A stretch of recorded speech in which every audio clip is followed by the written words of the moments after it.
Super কাপের শিরোপার সাথে কোচও হারালো রিয়াল মাদ্রিদ। মাদ্রিদের বস হওয়ার ঠিক 7 মাস পরেই চাকরি হারালেন কোচ শাবি আলোনসো।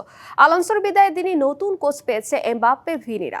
দলের দায়িত্ব বুঝে নিয়েছেন আলভারো আলবেরোয়া।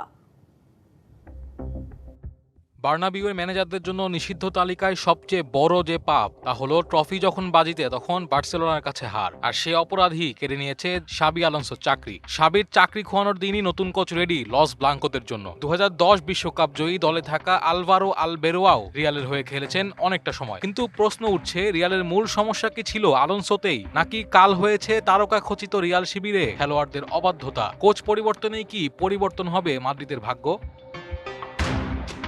1 বছর পূর্ণ করার আগেই বরখাস্ত হলেন শাবি। মাদ্রিদ প্রেসিডেন্ট ফ্লোরেন্তিনো পেরেস এমন ঘটনা আগে ঘটিয়েছেন আরও 9 বার। মাদ্রিদের কোচ হয়ে আলোনসো নেতৃত্ব দিয়েছেন মোট 34 ম্যাচে, যার 24টিতেই পেয়েছিলেন জয়। লা লিগায় ছিলেন দ্বিতীয়তে, চ্যাম্পিয়ন্স লিগেও ছিলেন সেরা 8-এই। সুপার কাপের হারের আগে টানা 5 ম্যাচেও ছিল জয়। এমন পরিস্থিতিতে শাবির বরখাস্ত ভুল সিদ্ধান্ত বলে মনে করছেন সমর্থকরা। নতুন কোচ আলবেরোয়ার ভাগ্য শাবির মতো হবে বলেই মনে করছেন অনেকে। নতুন মৌসুমে আরও ভালো কোচের প্রত্যাশা মাদ্রিদ ভক্তদের।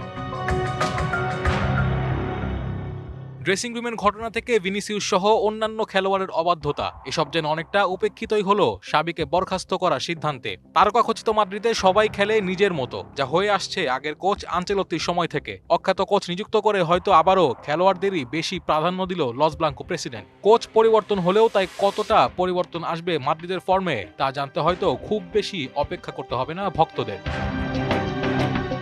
Naim Hamid, DBC news.